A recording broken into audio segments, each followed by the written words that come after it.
Bab 2470. Aku bersumpah. Tapi Caleb justru menggelengkan kepala. Tuan Muda Ye, jika kamu memang tulus, mengapa kamu bersumpah menggunakan orang lain? Kamu. Mile Ye tiba-tiba berkata, aku bersumpah atas diriku sendiri, jika aku tidak membawa orang pergi ke sekte siluman, maka biarkan aku mati dengan 1000 pedang menusuk hatiku dan jiwa spiritual hancur. Caleb terdiam. Pada saat ini, tetua yang berada di samping Caleb Yun berkata dengan suara yang tegas, Caleb Yun, mengapa kita harus basa-basi dengannya? Kita bertiga bekerja sama, dia pasti akan mati. Caleb terdiam. Pedang. Tatapannya tertuju pada pedang biru gaib yang berada di depannya. Pedang ini memberinya perasaan yang sangat buruk. Dia tahu bahwa jika dia membunuh Mile Ye di sini, maka dia akan mendapatkan sebab akibat yang besar. Mungkin saja orang-orang di belakang Mile Ye tidak dapat menghancurkan sekte siluman, tetapi bagaimana jika lawan ingin membalas dendam pada dirinya, Caleb Yun sendiri? Orang lain mati, diri sendiri tidak boleh. Masih ada perbedaan antara pembunuhan olehnya dan pembunuhan sekte siluman. Beberapa sebab akibat dapat ditanggung oleh sekte siluman, tetapi dia tidak dapat menanggungnya secara pribadi. Setelah mempertimbangkan hal ini, Caleb menatap Mile, aku menunggumu di sekte siluman. Mile Ye menganggukkan kepala, sampai jumpa dalam 3 hari. Caleb berbalik dan pergi. Di samping Caleb Yun, tetua itu ragu-ragu sejenak, lalu berkata, biarkan dia pergi begitu saja. Caleb menatap tetua itu dengan dingin, tanpa basa-basi, dia berbalik dan menghilang di ujung langit bersama tetua lainnya. Di tempat yang sama, wajah tetua itu tampak suram. Dia menoleh dan melirik Mile Ye. Setelah ragu-ragu sebentar, dia akhirnya memilih untuk tidak bergerak dan pergi bersamanya. Jika Caleb dan seorang tetua lainnya tidak bertarung, dia sebenarnya tidak yakin bisa membunuh Mile Ye sendirian.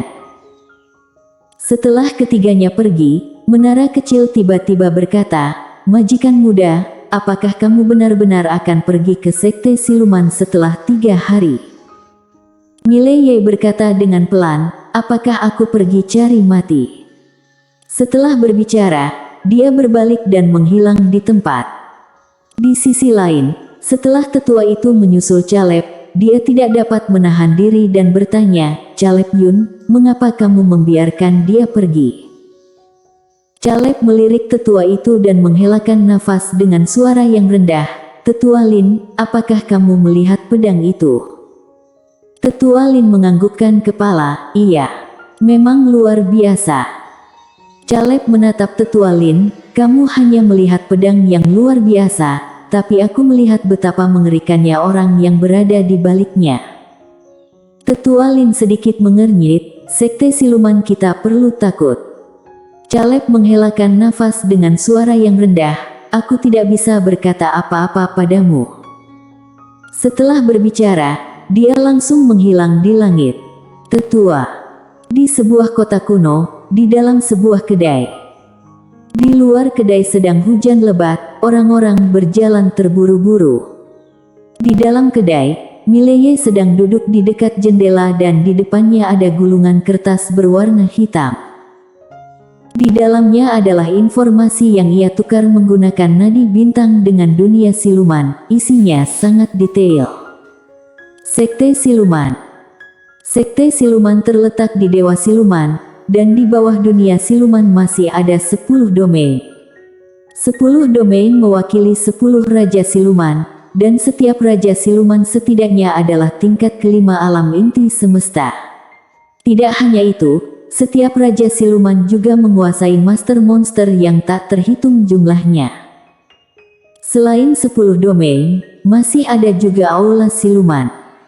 Di dalam aula siluman masih ada 4 ketua istana. Di dalam sekte siluman, 4 ketua istana ini adalah keberadaan yang seperti dewa. Karena 4 ketua istana adalah alam inti semesta tingkat ke-6.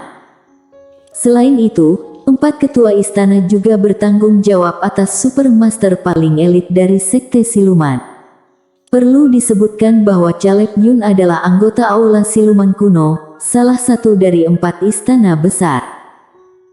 Mileye membuka halaman terakhir, hanya ada 2 kata di halaman terakhir, pemimpin sekte.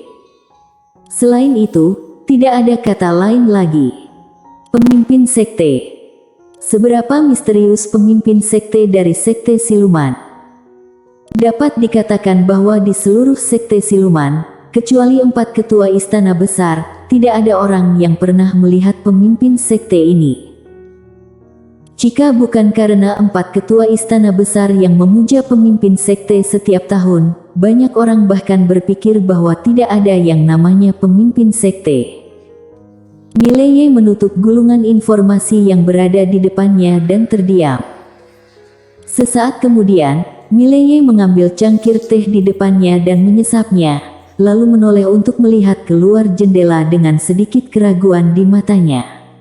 Bisakah diriku melawan sekte siluman ini tanpa memanggil siapapun? Bisakah? Sepertinya tidak mungkin. Awalnya, dia mengira Caleb ini termasuk tingkatan tinggi di sekte siluman, tetapi sekarang tampaknya Caleb ini hanya dapat dianggap sebagai peran kecil di sekte siluman saja. Setelah Mileye merenung untuk waktu yang lama, dia akhirnya mendapatkan sebuah kesimpulan. Tidak bisa mengalahkan mereka. Kabur duluan. Mileye bangkit dan hendak pergi. Ketika dia keluar dari kedai, dia hendak pergi dengan menggunakan pedangnya. Pada saat ini, dia tiba-tiba menoleh dan melihat ke kanan. Dia melihat seorang gadis kecil yang berada di sudut yang tidak jauh sana. Gadis kecil itu tampak masih kecil, baru berusia 11 atau 12 tahun, mengenakan pakaian yang sangat kusam, jongkok di tangga batu, di depannya terdapat sebuah mangkuk kecil yang tua. Di dalam mangkuk tua itu terdapat beberapa pecahan kristal. Di sudut jalan yang sepi ini, gadis kecil itu tampak sangat kesepian dan lemah. Mileye berjalan perlahan di depan gadis kecil itu. Pada saat ini, gadis kecil itu menatap Mile tanpa berbicara. Mileye menatapi gadis kecil itu dengan hati-hati, dan gadis kecil itu tiba-tiba bertanya, "Apa yang kamu lihat?" "Tidak pernah melihat pengemis ya?" Mileye sedikit terkejut, kemudian berkata sambil tersenyum, "Aku ingin melihat apakah kamu adalah master tak tertandingi yang tersembunyi." Gadis kecil itu menatap Mile dengan kesal, "Apakah kamu melihatnya?" Mileye menggelengkan kepala. Gadis kecil itu mengetuk mangkuk tua yang berada di depannya, "Minta sedikit dong." Mileye berjongkok di depan gadis kecil itu, dia mengeluarkan beberapa kristal kualitas super dan memasukkannya ke dalam mangkuk, kemudian berkata, "Gadis, siapa namamu?"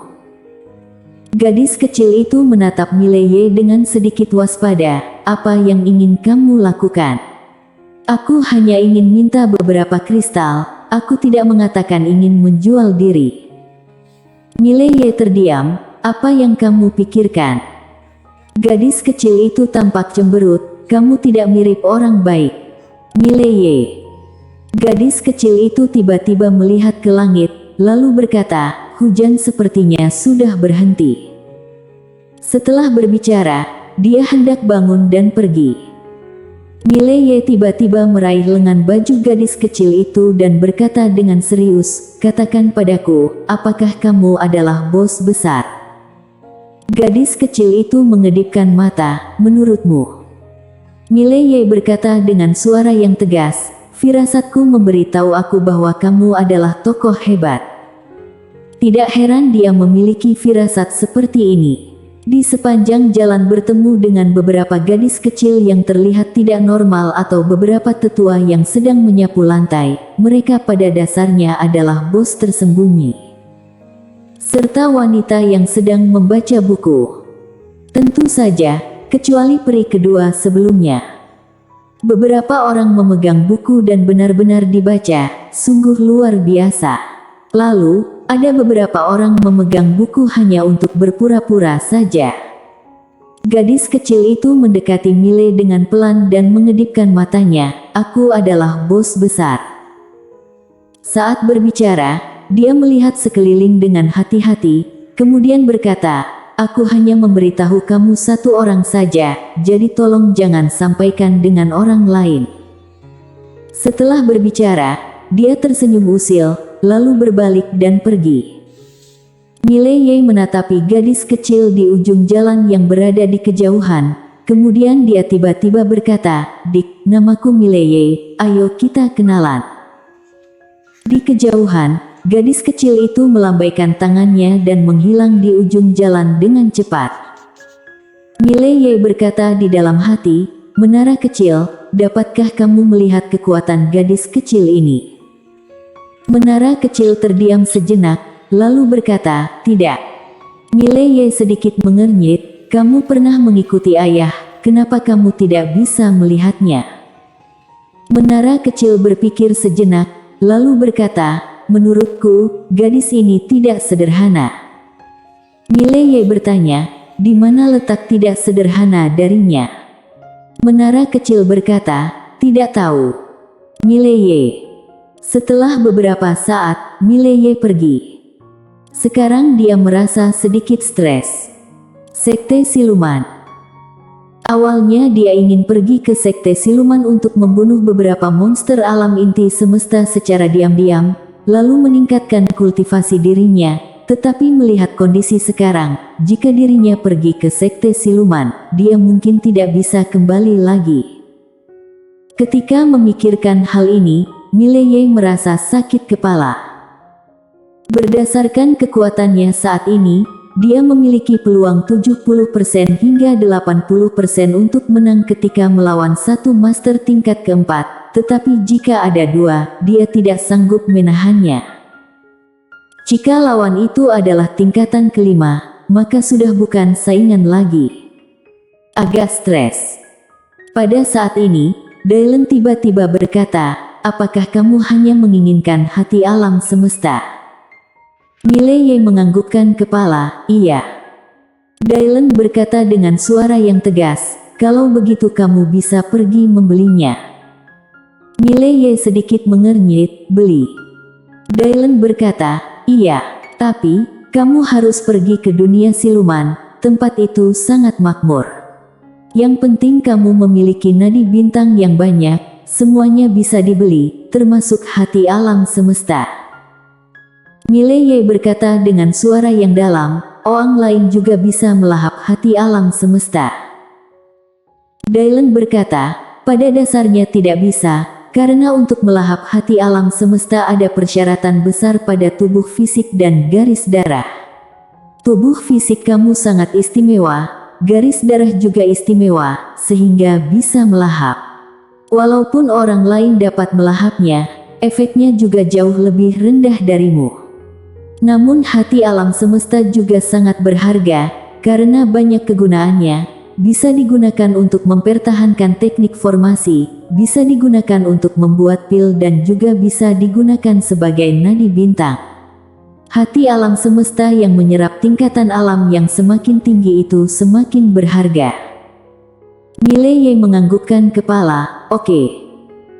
Dylan melanjutkan, kamu ingin pergi ke dunia siluman sangatlah berbahaya, karena begitu memasuki dunia siluman, kemungkinan akan ditemukan oleh mereka. Miley tersenyum dan berkata, ini masalah kecil. Saat berbicara, dia menyembunyikan nafas dirinya, lalu meminta menara kecil membantunya untuk menyembunyikan lagi. Meskipun menara kecil tidak pandai bertarung, tapi masih memiliki fungsi tambahan. Sesaat kemudian, Miley langsung berubah menjadi seberkas cahaya pedang Tao dan menghilang di ujung langit. Tujuannya adalah dunia siluman. Dunia siluman. Karena pedang biru gaib, Miley pun tiba di dunia siluman dalam waktu yang lumayan singkat. Kota siluman. Ketika Miley tiba di kota siluman, kota utama dunia siluman, dia terkejut tanpa sadar. Kota siluman ini jelas merupakan kota terbesar dan termegah yang pernah dilihatnya. Seluruh tembok kota setinggi ratusan kaki. Berdiri di bawah tembok kota dan melihat ke atas, rasa kecil muncul secara spontan. Di gerbang kota, monster-monster besar lewat dari waktu ke waktu. Meskipun monster dapat berubah menjadi bentuk manusia setelah kultivasi mencapai tingkatan tertentu, tapi tidak semua monster suka berubah menjadi bentuk manusia. Mileye menemukan bahwa selain monster, masih ada beberapa manusia dan ras lainnya. Saat ini, Dylan berkata dengan pelan, dunia siluman memang tidak sederhana. Mileye menganggukkan kepala untuk menyatakan persetujuan. Dunia siluman ini memang tidak sederhana, ini benar-benar sebuah kekuatan super. Dia juga merasa sedikit penasaran dengan pemimpin sekte yang misterius dari sekte siluman. Dylan tiba-tiba berkata, masuk terlebih dahulu. Mileye menganggukkan kepala. Setelah memasuki kota, Mileye melihat sekeliling. Kota ini sangat besar sehingga tidak dapat melihat ujungnya dalam sekejap. Selain itu, hanya ada sedikit bangunan di kota. Tampaknya, para monster tidak suka tinggal di dalam rumah. Seolah-olah teringat sesuatu, Mileye tiba-tiba berkata, Dylan, menurutmu jika menaraku dilelang, bisa menjual dengan berapa banyak nadi bintang? Menara kecil. Bersambung.